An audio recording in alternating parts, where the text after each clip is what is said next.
ಹಾಲಿ ಶಾಸಕ ಜನಾರ್ದನ ರೆಡ್ಡಿ ಮನೆ ಮೇಲೆ ನಡೆದ ಫೈರಿಂಗ್ ಘಟನೆಯ ಬಳಿಕ ಅವರ ಕುಟುಂಬದವರು ಇನ್ನೂ ಘಟನೆಯ ನೋವಿನಿಂದ ಹೊರಬರದೇ ಇದ್ದಾರೆ. ಜನಾರ್ದನ ರೆಡ್ಡಿ ಪತ್ನಿ ಅರುಣಾಲಕ್ಷ್ಮಿ ನಾಳೆ ವಿಧಾನಸಭಾ ಕ್ಷೇತ್ರದ ಶಾಸಕ ಜನಾರ್ದನ ರೆಡ್ಡಿ ಹುಟ್ಟುಹಬ್ಬದ ಮುನ್ನಾ ದಿನ ಆಂಜನೇಯ ಬೆಟ್ಟ ಏರಿ ವಿಶೇಷ ಪೂಜೆ ಸಲ್ಲಿಸಿದ್ದಾರೆ. ಇದು ದಾಳಿಯ ನಂತರ ಅವರು ಎರಡನೇ ಬಾರಿ ಆಂಜನೇಯನ ದರ್ಶನ ಪಡೆದ ಸಂದರ್ಭ. 575 ಮೆಟ್ಟಿಲು ಏರಿ ದೇವರ ದರ್ಶನ ಪಡೆದ ಅರುಣಾಲಕ್ಷ್ಮಿ ತಮ್ಮ ಗಂಡನ ಯೋಗಕ್ಷೇಮಕ್ಕಾಗಿ ಪ್ರಾರ್ಥಿಸಿದರು. ದರ್ಶನದ ಬಳಿಕ ಮಾತನಾಡಿದ ಅವರು, ಬಳ್ಳಾರಿಯ ಘಟನೆಯ ನೆನಪು ಇನ್ನೂ ಮನಸ್ಸಿಂದ ಹೋಗಿಲ್ಲ. ನಾನು ಮತ್ತು ಮಗ ಮನೆಯಲ್ಲಿದ್ದಾಗಲೇ ಗೂಂಡಾಗಳು ದಾಳಿ ನಡೆಸಿದರು. ನಮ್ಮ ಪತಿಯನ್ನು ನುಚ್ಚುನೂರಾಗಿಸಲು ಯತ್ನವಾಯಿತು ಎಂದು ಭಾವುಕರಾದರು. ಭರತ್ ರೆಡ್ಡಿ ನೇತೃತ್ವದ ಗೂಂಡಾಗಳು ನಮ್ಮ ಮನೆ ಮೇಲೆ ದಾಳಿ ಮಾಡಿದರು.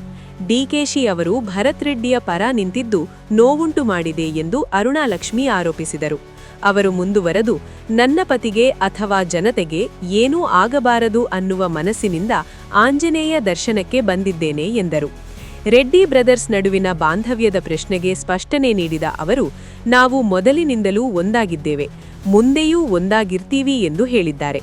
ತನಿಖೆ ಕುರಿತು ಅರುಣಾಲಕ್ಷ್ಮಿ ಕೋಪ ವ್ಯಕ್ತಪಡಿಸಿ, ಈ ಸರ್ಕಾರದಿಂದ ನ್ಯಾಯ ಸಾಧ್ಯವಿಲ್ಲ, ಬೇರೆ ತನಿಖಾ ಸಂಸ್ಥೆಯಿಂದ ತನಿಖೆ ಆಗಬೇಕು ಎಂದು ಸರ್ಕಾರದ ವಿರುದ್ಧ ಆರೋಪಿಸಿದ್ದಾರೆ.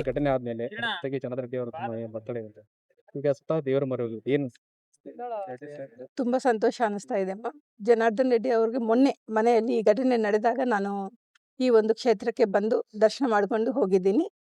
ಮತ್ತೆ ಇವತ್ತು ನಾಳೆ ಜನಾರ್ದನ್ ರೆಡ್ಡಿ ಅವರದ್ದು 60ನೇ ವರ್ಷದ ಹುಟ್ಟುಹಬ್ಬ, 60ನೇ ವರ್ಷಕ್ಕೆ ಕಾಲಿಡ್ತಾ ಇದ್ದಾರೆ. ಯಾವತ್ತಿಗೂ ನಮಗೆ ಅಂಜನಾದ್ರಿ ಹನುಮನ ಆಶೀರ್ವಾದ ಇದೆ, ಇಡೀ ನಾಡಿನ ಜನತೆಯ ಆಶೀರ್ವಾದ ಇದೆ ಅಂತ ನಾನು ನಂಬ್ತೀನಿ.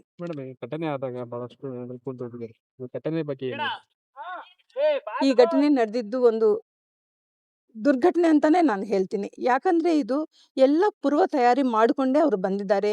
ಇದು ಆಕಸ್ಮಿಕವಾಗಿ ನಡೆದಂತ ಒಂದು ಘಟನೆ ಅಲ್ಲ. ಯಾಕಂದ್ರೆ ರಾಸಿ ಕಲ್ಲುಗಳ ತೂರಾಟ ನಡೆದಿದೆ. ಒಂದು ಕಡೆ ಬಾಟಿಲ್ಗಳಲ್ಲಿ ಪೆಟ್ರೋಲ್ ತುಂಬಿಕೊಂಡು ಮನೆ ಮೇಲೆ ಎಸೆದಿದ್ದಾರೆ.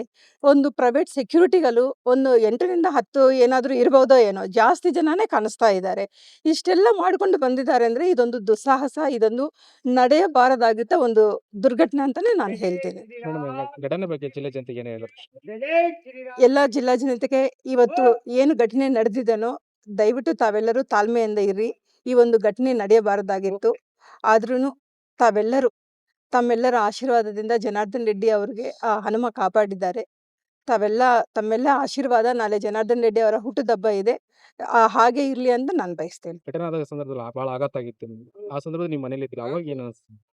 ಅವಾಗ ತುಂಬ ನೋವು ಅನಿಸ್ತಿದೆ ಅಮ್ಮ. ಯಾಕಂದ್ರೆ ನಾನು ಜನಾರ್ದನ್ ರೆಡ್ಡಿ ಅವರು ಗಂಗಾವತಿಯಿಂದ ಅವಾಗಲೇ ಮನೆಗೆ ಬಂದಿರ್ತೀವಿ.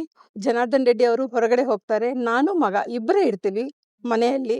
ಆ ಒಂದು ಘಟನೆ ನಡೆದಾಗ ರಾಸಿ ಕಲ್ಲುಗಳ ತೂರಾಟ ನಡೆದಾಗ ಅಂದ್ರೆ ಒಂದು ಹಾಲಿ ಶಾಸಕರ ಮನೆಗೆ ಇನ್ನೊಂದು ಹಾಲಿ ಶಾಸಕ ರ್ಯಾಲಿ ಮಾಡ್ಕೊಂತ ಕಲ್ಲುಗಳನ್ನು ಗುಂಡಗಳನ್ನು ಹಾಕೊಂಡು ಪ್ರೈವೇಟ್ ಸೆಕ್ಯೂರಿಟಿಗಳನ್ನು ಹಾಕೊಂಡು ರ್ಯಾಲಿ ಮೂಲಕ ಬಂದಿರ್ತಾರಂದ್ರೆ ಅದು ಒಂದು ನಡೆಯಬಾರದಾಗಿತ್ತು ಒಂದು ದುರ್ಘಟನೆ. ಈ ದುರ್ಘಟನೆಯಲ್ಲಿ ಒಬ್ಬ ಅಮಾಯಕ ಸಾವನ್ನಪ್ಪಿದ್ದಾನೆ. ಇದು ನಡೆಯಬಾರದು. ಇದಕ್ಕೆ ನಾನು ಹೇಳೋದು ಒಂದೇ ಒಂದು, ಆ ಶಾಸಕ ನೇರವಾಗಿ ಹೊಣೆ ಆಗಿರುತ್ತಾನೆ. ನಮಗೆ ಇದಕ್ಕೆ ನ್ಯಾಯ ಬೇಕೇ ಬೇಕು.